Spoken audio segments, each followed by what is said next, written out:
Section 6 of the Casebook of Sherlock Holmes by Sir Arthur Conan Doyle. The Adventure of the Sussex Vampire. Holmes had read carefully a note which the last post had brought him. Then, with the dry chuckle which was his nearest approach to a laugh, he tossed it over to me. "For a mixture of the modern and the medieval, of the practical and of the wildly fanciful, I think this is surely the limit," said he. "What do you make of it, Watson?" I read as follows: 46 Old Jury, November the 19th, re Vampires. Sir, our client, Mr. Robert Ferguson, of Ferguson and Muirhead, tea brokers of Mincing Lane, has made some inquiry from us in a communication of even date concerning vampires. As our firm specializes entirely upon the assessment of machinery, the matter hardly comes within our purview, and we have therefore recommended Mr. Ferguson to call upon you and lay the matter before you. We have not forgotten your successful action in the case of Matilda Briggs. We are, sir, faithfully yours, Morrison, Morrison and Dodd, per E.J.C. "Matilda Briggs was not the name of a young woman, Watson," said Holmes in a reminiscent voice. "It was a ship which is associated with the giant rat of Sumatra, a story for which the world is not yet prepared. But what do we know about vampires? Does it come within our purview either? Anything is better than stagnation, but really we seem to have been switched on to a Grimm's fairy tale. Make a long arm, Watson, and see what V has to say." I leaned back and took down the great index volume to which he referred. Holmes balanced it on his knee, and his eyes moved slowly and lovingly over the record of old cases, mixed with the accumulated information of a lifetime. "Voyage of the Glorious Scott," he read. "That was a bad business. I have some recollection that you made a record of it, Watson, though I was unable to congratulate you upon the result. Victor Lynch, the forger. Venomous lizard or healer. Remarkable case, that. Vittoria, the circus belle. Vanderbilt and the yeggman. Vipers. Vigor, the Hammersmith wonder. Hello, hello. Good old index. You can't beat it. Listen to this, Watson. Vampirism in Hungary. And again, vampires in Transylvania." He turned over the pages with eagerness, but after a short, intent perusal he threw down the great book with a snarl of disappointment. "Rubbish, Watson, rubbish!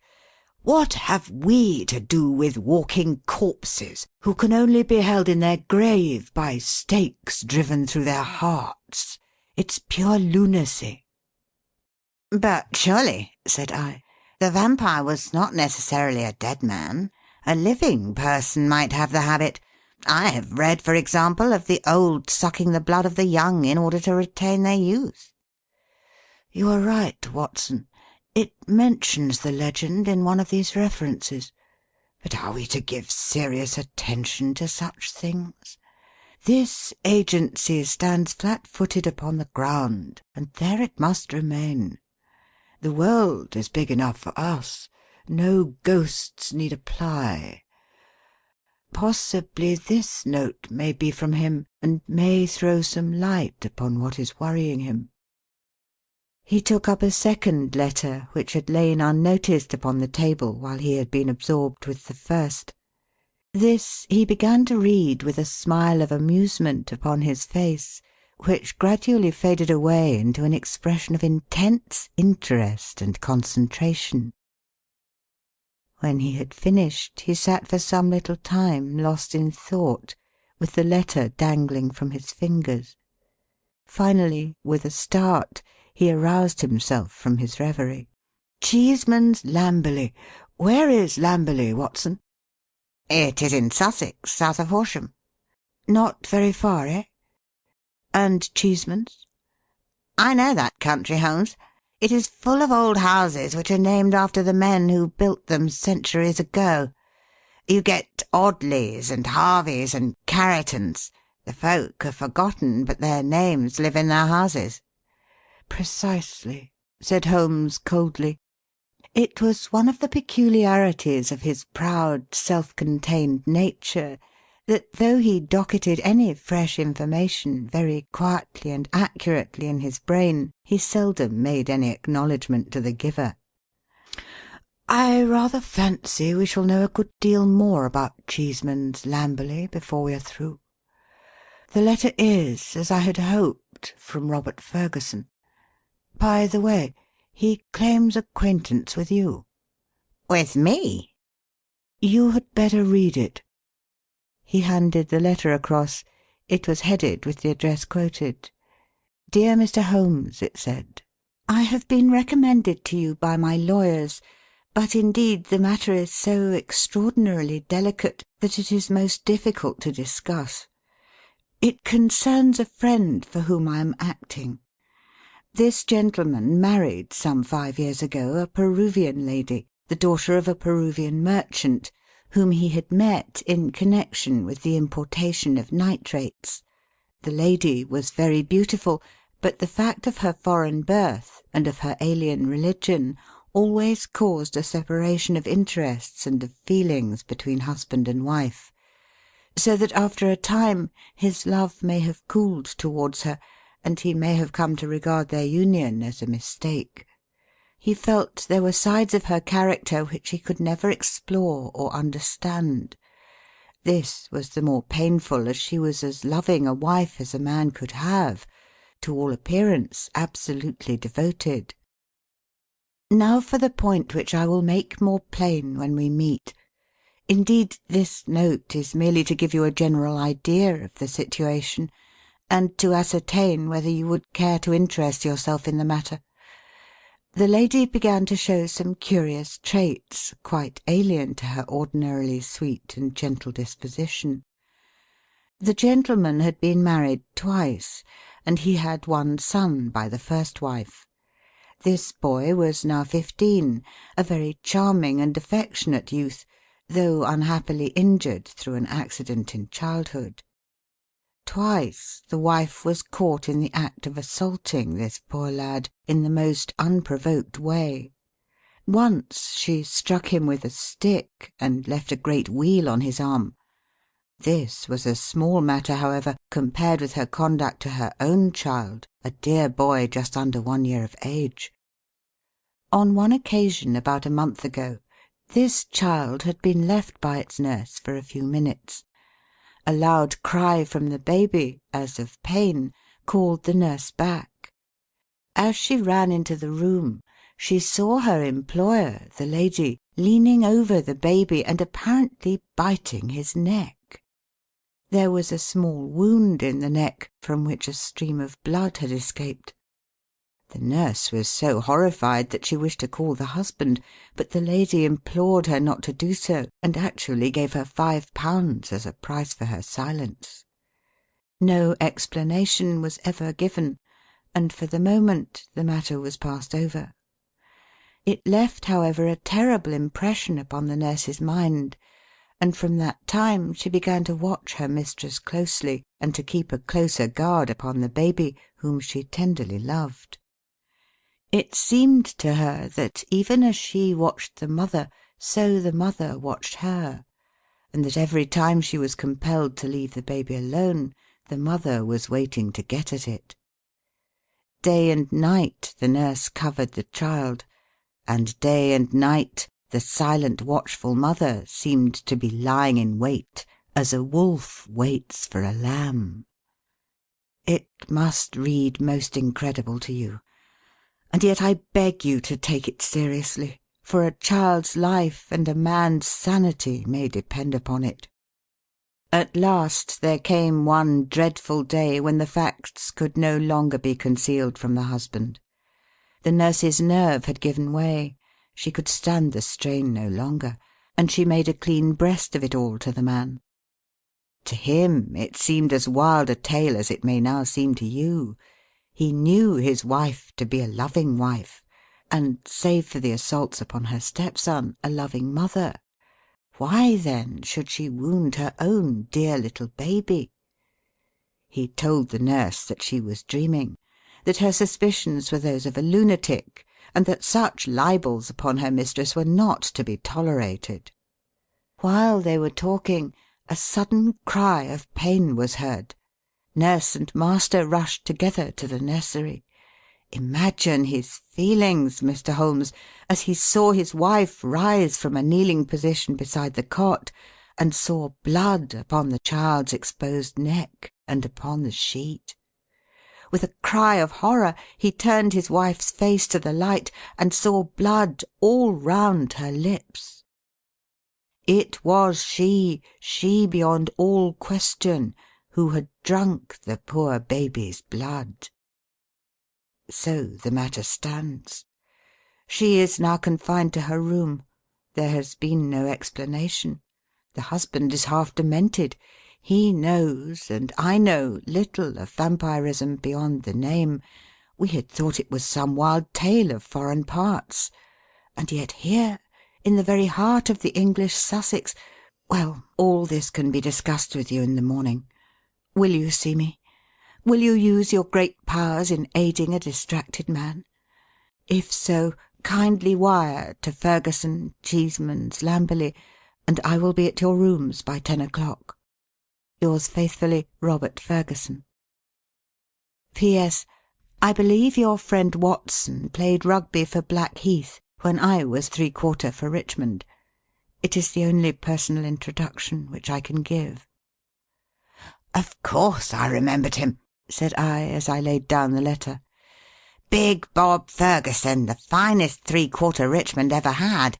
He was always a good-natured chap. It's like him to be so concerned over a friend's case. Holmes looked at me thoughtfully and shook his head. I never get your limits, Watson, said he. There are unexplored possibilities about you. Take a wire down like a good fellow. We'll examine your case with pleasure. Your case? We must not let him think that this agency is a home for the weak-minded. Of course it is his case. Send him that wire and let the matter rest till morning. Promptly at 10 o'clock next morning, Ferguson strode into our room. I had remembered him as a long, slab-sided man with loose limbs and a fine turn of speed which had carried him round many an opposing back. There is surely nothing in life more painful than to meet the wreck of a fine athlete whom one has known in his prime. His great frame had fallen in, his flaxen hair was scanty, and his shoulders were bowed. I fear that I roused corresponding emotions in him. "Hello, Watson," said he, and his voice was still deep and hearty. "You don't look quite the man you did when I threw you over the ropes into the crowd at the old deer park. I expect I've changed a bit also. But it's this last day or two that has aged me. I see by your telegram, Mr. Holmes, that it is no use my pretending to be anyone's deputy." "It is simpler to deal direct," said Holmes. "Of course it is. But you can imagine how difficult it is when you are speaking of the one woman whom you are bound to protect and help. What can I do? How am I to go to the police with such a story? And yet the kiddies have got to be protected. Is it madness, Mr. Holmes? Is it something in the blood? Have you any similar case in your experience? For God's sake, give me some advice, for I am at my wit's end." "Very naturally, Mr. Ferguson. Now sit here and pull yourself together, and give me a few clear answers. I can assure you that I am very far from being at my wit's end, and that I am confident we shall find some solution. First of all, tell me what steps you have taken. Is your wife still near the children?" "We had a dreadful scene. She is a most loving woman, Mr. Holmes. If ever a woman loved a man with all her heart and soul, she loves me.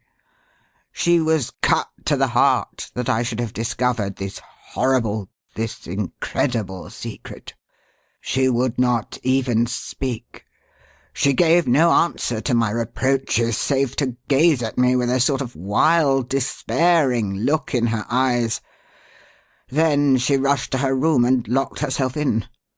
Since then she has refused to see me. She has a maid who was with her before her marriage, Dolores by name, a friend rather than a servant. She takes her food to her." "Then the child is in no immediate danger?" "Mrs. Mason, the nurse, has sworn that she will not leave it night or day. I can absolutely trust her. I am more uneasy about poor little Jack, for, as I told you in my note, he has twice been assaulted by her." "But never wounded?" "No, she struck him savagely. It is the more terrible as he is a poor little inoffensive cripple." Ferguson's gaunt features softened as he spoke of his boy. "You would think that the dear lad's condition would soften anyone's heart. A fall in childhood and a twisted spine, Mr. Holmes, but the dearest, most loving heart within." Holmes had picked up the letter of yesterday and was reading it over. "What other inmates are there in your house, Mr. Ferguson?" "Two servants who have not been long with us. One stable hand, Michael, who sleeps in the house. My wife, myself, my boy Jack, baby, Dolores, and Mrs. Mason. That is all." "I gather that you did not know your wife well at the time of your marriage." "I had only known her a few weeks." "How long had this maid Dolores been with her?" "Some years." "Then your wife's character would really be better known by Dolores than by you." "Yes, you may say so." Holmes made a note. "I fancy," said he, "that I may be of more use at Lamberley than here. It is eminently a case for personal investigation. If the lady remains in her room, our presence could not annoy or inconvenience her. Of course we would stay at the inn." Ferguson gave a gesture of relief.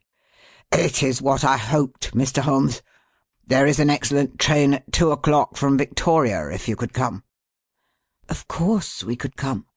There is a lull at present. I can give you my undivided energies. Watson, of course, comes with us. But there are one or two points upon which I wish to be very sure before I start. This unhappy lady, as I understand it, has appeared to assault both the children, her own baby and your little son?" "That is so." "But the assaults take different forms, do they not? She has beaten your son." "Once with a stick, and once very savagely with her hands." "Did she give no explanation why she struck him?"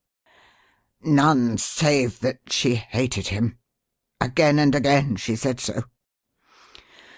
"Well, that is not unknown among stepmothers. A posthumous jealousy, we will say. Is the lady jealous by nature?" "Yes, she is very jealous. Jealous with all the strength of her fiery tropical love."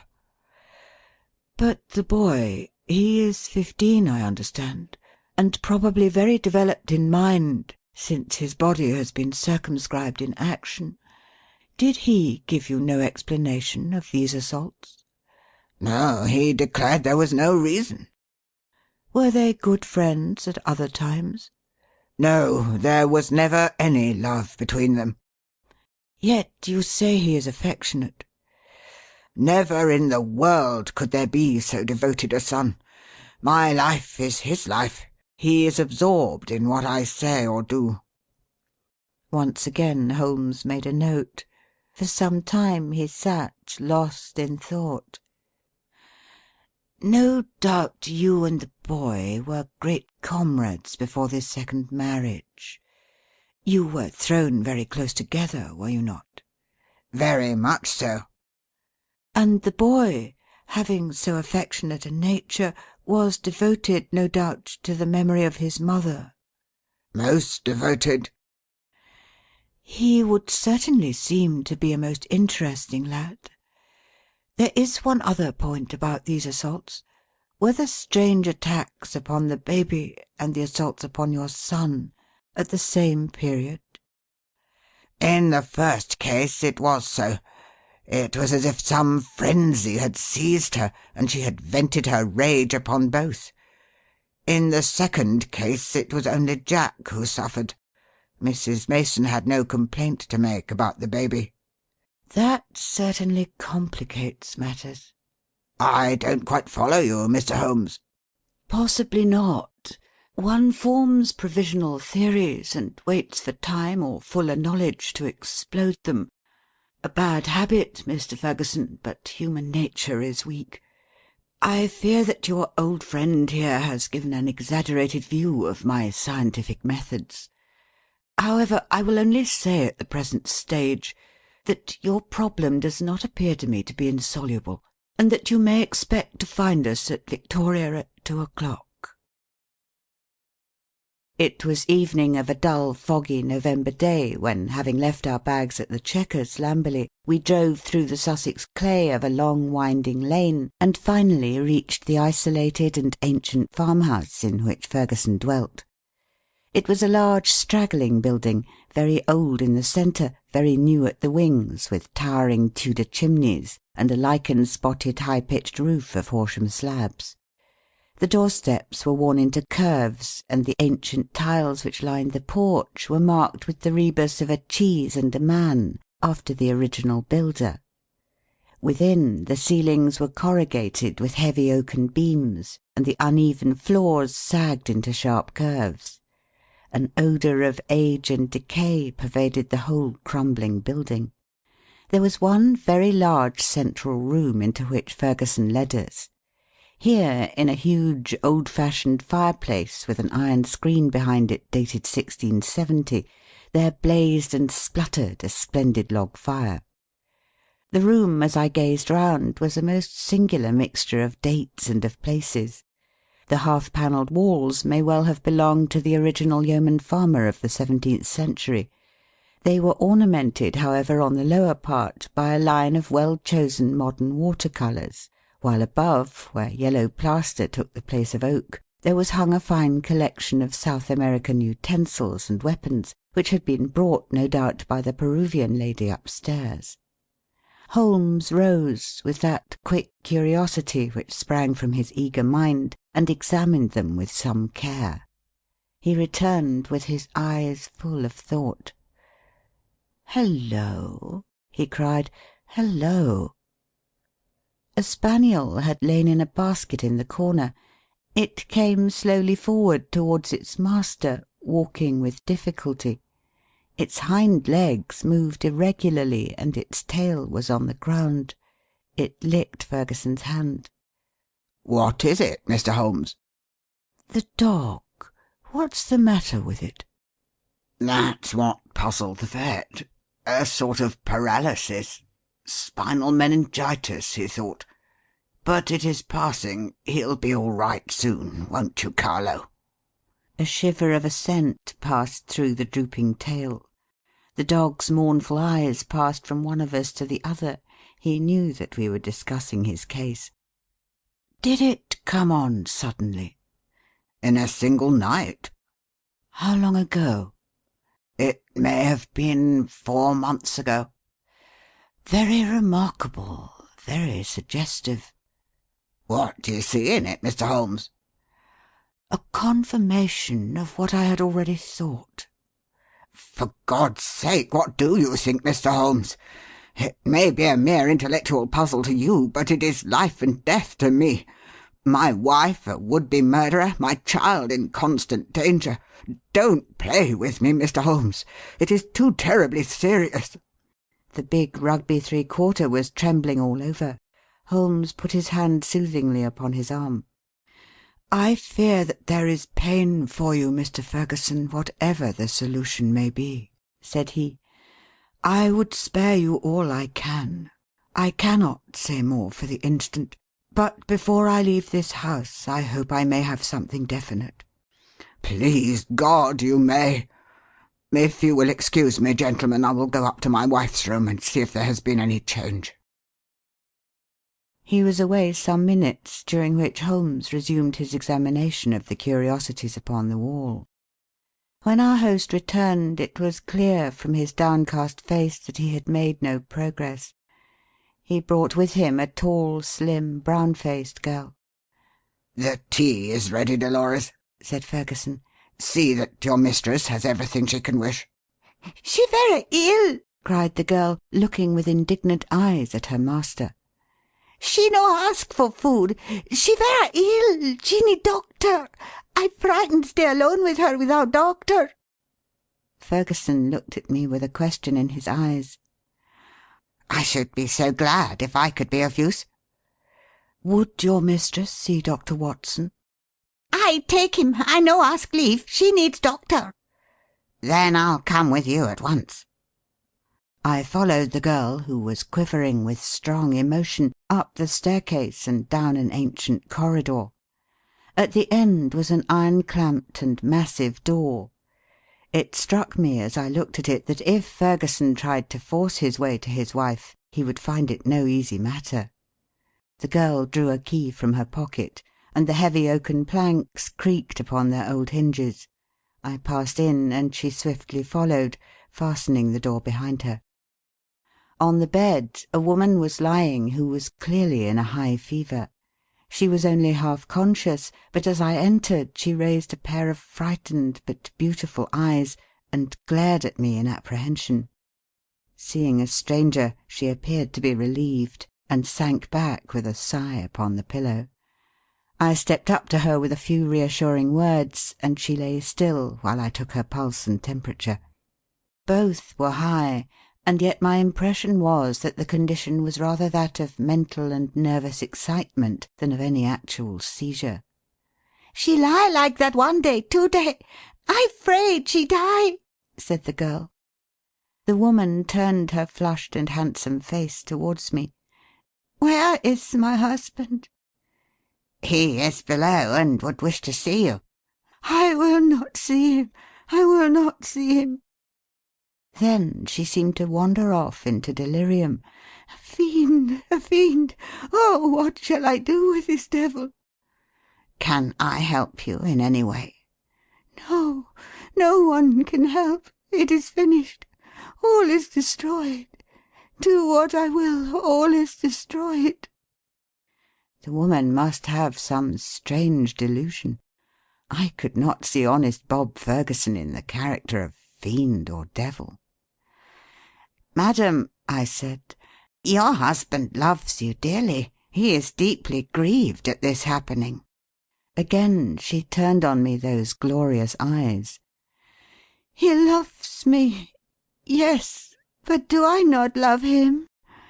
Do I not love him even to sacrifice myself, rather than break his dear heart? That is how I love him. And yet he could think of me, he could speak of me so." "He is full of grief, but he cannot understand." "No, he cannot understand, but he should trust." "Will you not see him?" I suggested. "No, no. I cannot forget those terrible words, nor the look upon his face. I will not see him. Go now. You can do nothing for me. Tell him only one thing. I want my child. I have a right to my child. That is the only message I can send him." She turned her face to the wall and would say no more. I returned to the room downstairs, where Ferguson and Holmes still sat by the fire. Ferguson listened moodily to my account of the interview. "How can I send her the child?" he said. "How do I know what strange impulse might come upon her? How can I ever forget how she rose from beside it with its blood upon her lips?" He shuddered at the recollection. "The child is safe with Mrs. Mason, and there he must remain." A smart maid, the only modern thing which we had seen in the house, had brought in some tea. As she was serving it, the door opened and a youth entered the room. He was a remarkable lad, pale-faced and fair-haired, with excitable light blue eyes which blazed into a sudden flame of emotion and joy as they rested upon his father. He rushed forward and threw his arms round his neck with the abandon of a loving girl. "Oh, Daddy!" he cried, "I did not know that you were due yet. I should have been here to meet you. Oh, I am so glad to see you." Ferguson gently disengaged himself from the embrace with some little show of embarrassment. "Dear old chap," said he, patting the flaxen head with a very tender hand. "I came early because my friends Mr. Holmes and Dr. Watson have been persuaded to come down and spend an evening with us." "Is that Mr. Holmes, the detective?" "Yes." The youth looked at us with a very penetrating and, as it seemed to me, unfriendly gaze. "What about your other child, Mr. Ferguson?" asked Holmes. "Might we make the acquaintance of the baby?" "Ask Mrs. Mason to bring baby down," said Ferguson. The boy went off with a curious, shambling gait, which told my surgical eyes that he was suffering from a weak spine. Presently he returned, and behind him came a tall, gaunt woman, bearing in her arms a very beautiful child, dark-eyed, golden-haired, a wonderful mixture of the Saxon and the Latin. Ferguson was evidently devoted to it, for he took it into his arms and fondled it most tenderly. "Fancy anyone having the heart to hurt him," he muttered, as he glanced down at the small, angry red pucker upon the cherub throat. It was at this moment that I chanced to glance at Holmes, and saw a most singular intentness in his expression. His face was as set as if it had been carved out of old ivory, and his eyes, which had glanced for a moment at father and child, were now fixed with eager curiosity upon something at the other side of the room. Following his gaze, I could only guess that he was looking out through the window at the melancholy, dripping garden. It is true that a shutter had half closed outside and obstructed the view, but none the less it was certainly at the window that Holmes was fixing his concentrated attention. Then he smiled, and his eyes came back to the baby. On its chubby neck there was this small puckered mark. Without speaking, Holmes examined it with care. Finally he shook one of the dimpled fists which waved in front of him. "Good-bye, little man. You have made a strange start in life. Nurse, I should wish to have a word with you in private." He took her aside and spoke earnestly for a few minutes. I only heard the last words, which were, "Your anxiety will soon, I hope, be set at rest." The woman, who seemed to be a sour, silent kind of creature, withdrew with the child. "What is Mrs. Mason like?" asked Holmes. "Not very prepossessing externally, as you can see, but a heart of gold and devoted to the child." "Do you like her, Jack?" Holmes turned suddenly upon the boy. His expressive, mobile face shadowed over, and he shook his head. "Jackie has very strong likes and dislikes," said Ferguson, putting his arm round the boy. "Luckily, I am one of his likes." The boy cooed and nestled his head upon his father's breast. Ferguson gently disengaged him. "Run away, little Jackie," said he, and he watched his son with loving eyes until he disappeared. "Now, Mr. Holmes," he continued when the boy was gone, "I really feel that I have brought you on a fool's errand. For what can you possibly do save give me your sympathy? It must be an exceedingly delicate and complex affair from your point of view." "It is certainly delicate," said my friend with an amused smile, "but I have not been struck up to now with its complexity. It has been a case for intellectual deduction, but when this original intellectual deduction is confirmed, point by point, by quite a number of independent incidents, then the subjective becomes objective, and we can say confidently that we have reached our goal. I had, in fact, reached it before we left Baker Street, and the rest has merely been observation and confirmation." Ferguson put his big hand to his furrowed forehead. "For heaven's sake, Holmes," he said hoarsely, "if you can see the truth in this matter, do not keep me in suspense. How do I stand? What shall I do? I care nothing as to how you have found your facts, so long as you have really got them." "Certainly I owe you an explanation, and you shall have it. But you will permit me to handle the matter in my own way. Is the lady capable of seeing us, Watson?" "She is ill, but she is quite rational." "Very good. It is only in her presence that we can clear the matter up. Let us go up to her." "She will not see me," cried Ferguson. "Oh, yes, she will," said Holmes. He scribbled a few lines upon a sheet of paper. "You at least have the entree, Watson. Will you have the goodness to give the lady this note?" I ascended again and handed the note to Dolores, who cautiously opened the door. A minute later I heard a cry from within, a cry in which joy and surprise seemed to be blended. Dolores looked out. "She will see them. She will listen," said she. At my summons, Ferguson and Holmes came up. As we entered the room, Ferguson took a step or two towards his wife, who had raised herself in the bed, but she held out her hand to repulse him. He sank into an armchair, while Holmes seated himself beside him, after bowing to the lady, who looked at him with wide-eyed amazement. "I think we can dispense with Dolores," said Holmes. "Oh, very well, madame. If you would rather she stayed, I can see no objection. Now, Mr. Ferguson, I am a busy man with many calls, and my methods have to be short and direct. The swiftest surgery is the least painful. Let me first say what will ease your mind. Your wife is a very good, a very loving, and a very ill-used woman." Ferguson sat up with a cry of joy. "Prove that, Mr. Holmes, and I am your debtor for ever." "I will do so, but in doing so I must wound you deeply in another direction."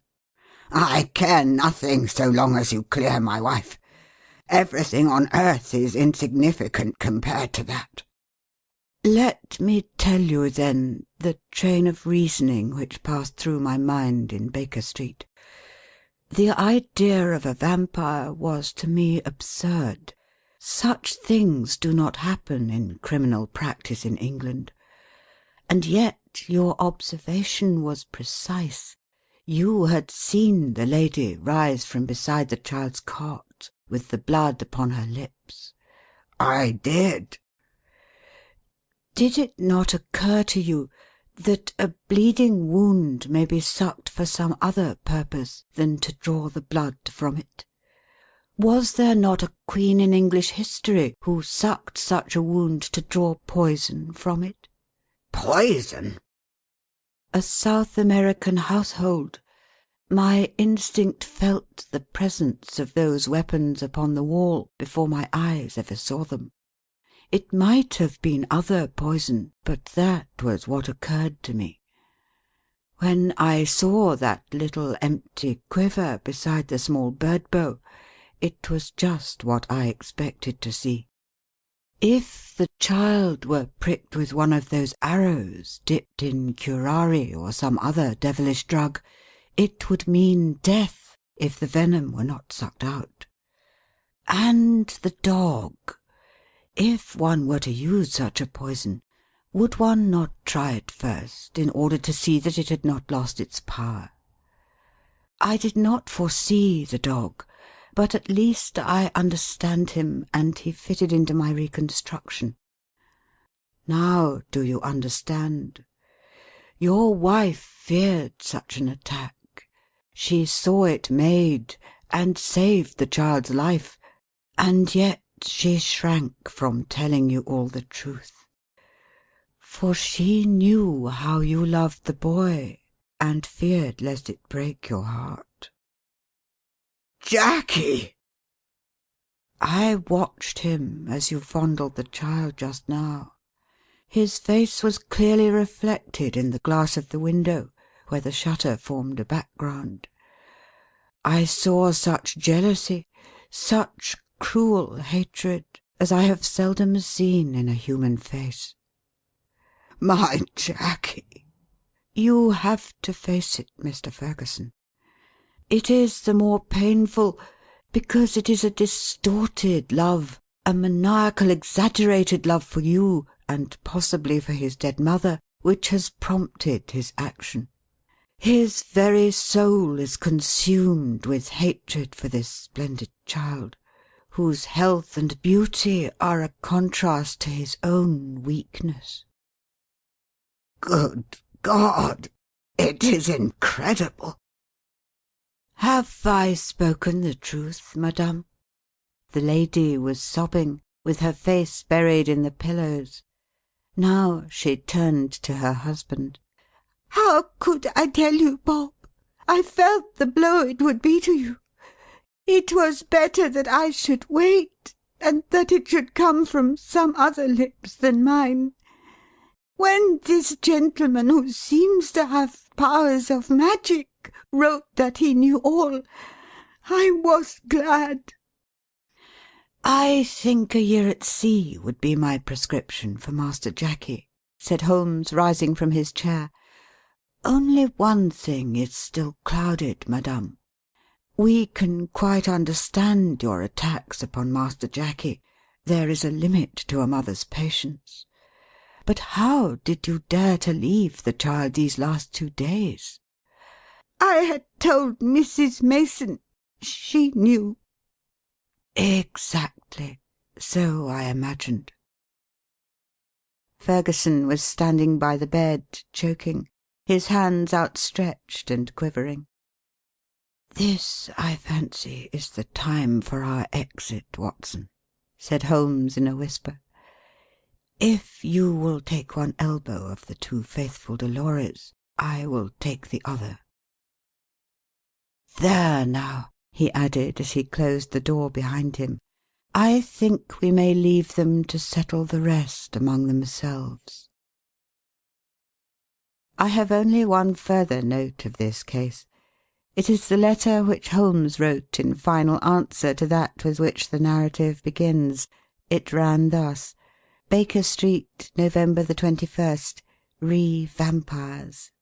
Sir, referring to your letter of the 19th, I beg to state that I have looked into the inquiry of your client, Mr. Robert Ferguson, of Ferguson and Muirhead, tea brokers of Mincing Lane, and that the matter has been brought to a satisfactory conclusion. With thanks for your recommendation, I am, sir, faithfully yours, Sherlock Holmes." End of the Adventure of the Sussex Vampire,